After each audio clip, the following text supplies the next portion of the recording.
This is the story of a man named Stanley. Stanley worked for a company in a big building where he was employee number 427. Employee number 427's job was simple. He sat at his desk in room 427 and he pushed buttons on a keyboard. Orders came to him through a monitor next to his desk, telling him what buttons to push, how long to push them, and in what order. This is what employee 427 did every day of every month of every year. And although others might have considered it soul-rending, Stanley relished every moment that the orders came in, as though he had been made exactly for this job. And Stanley was happy.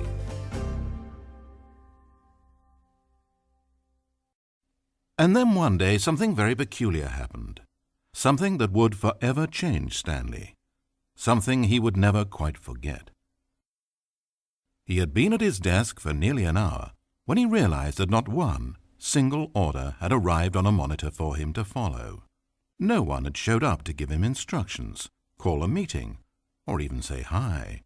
Never in all his years at the company had this happened, this complete isolation.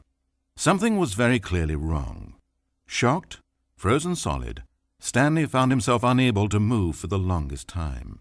But as he came to his wits and regained his senses, he got up from his desk and walked out into the hallway.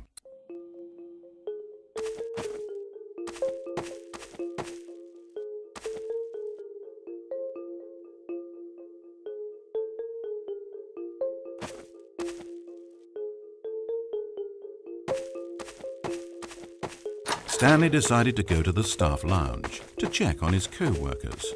He never functioned well by himself and constantly needed support and guidance from others, so the thought of total solitude was terrifying to him.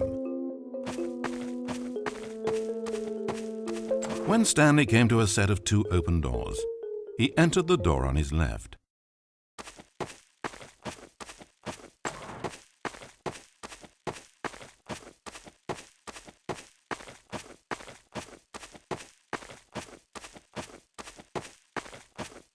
As Stanley entered the lounge, he was horrified to find not a single person here.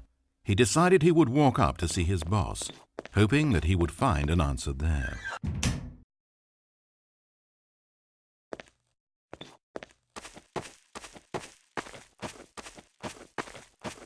Coming to a staircase, Stanley walked upstairs to his boss's office.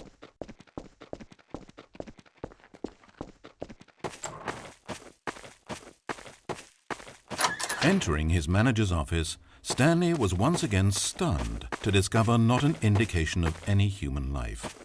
It was at this point that he began to feel dizzy and a little sick, and even thought he might pass out when suddenly he noticed a keypad next to the filing cabinet in the corner of his boss's office.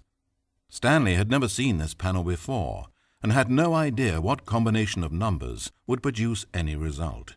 In fact, only Stanley's boss knew this, since the panel withheld access to the boss's greatest, darkest secret, and so he had assigned the keypad a combination that only he could possibly know.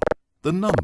Yet incredibly, by simply pushing random buttons on the keypad, Stanley happened to input the correct code by sheer luck.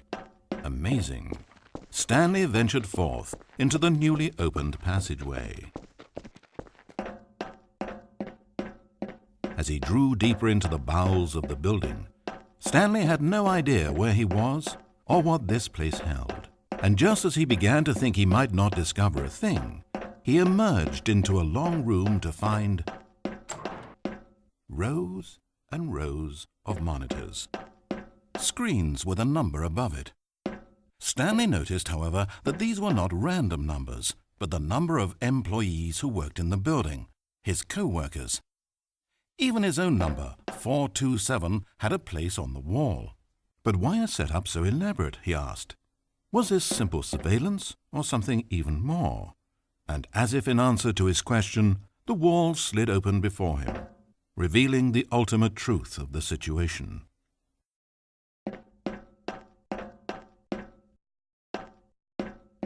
An enormous control panel, Stanley discovered, but not one that controlled simple machinery. Buttons were labeled with emotions: happy, sad, Levers and knobs controlled actions: walking, eating, doing work, or watching TV. Every input on this device monitored not the functions of a machine, but of a human being. And the reality began to sink in.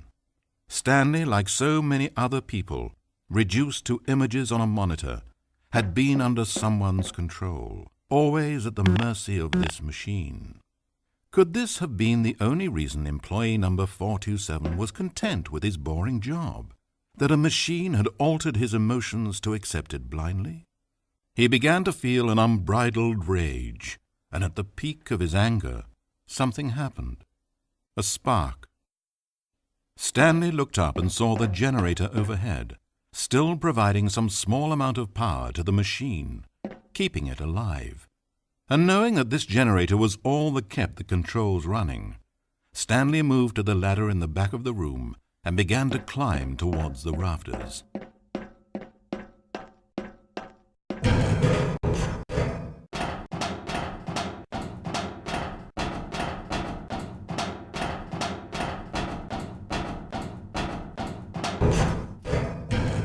The higher Stanley climbed, the closer he felt to freedom, the further from enslavement.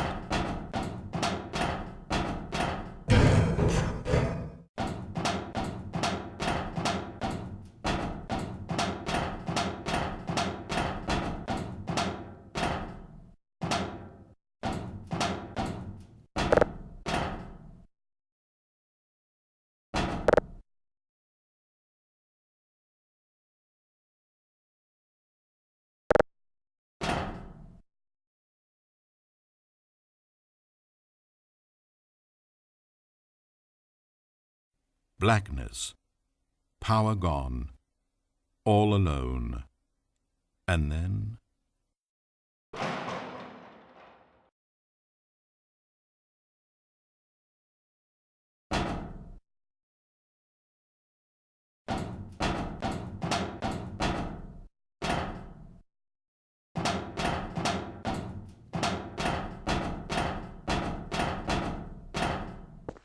As he stepped through the door into the fresh outside air, a feeling of liberation rushed through Stanley's body.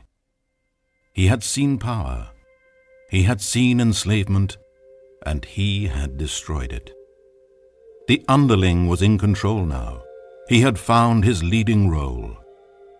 Stanley never discovered why everyone had gone missing, nor how and when he had come under the machine's control. But it didn't upset him terribly, because he knew that this was how things were meant to happen. All he felt was a delight unlike any he had ever known before.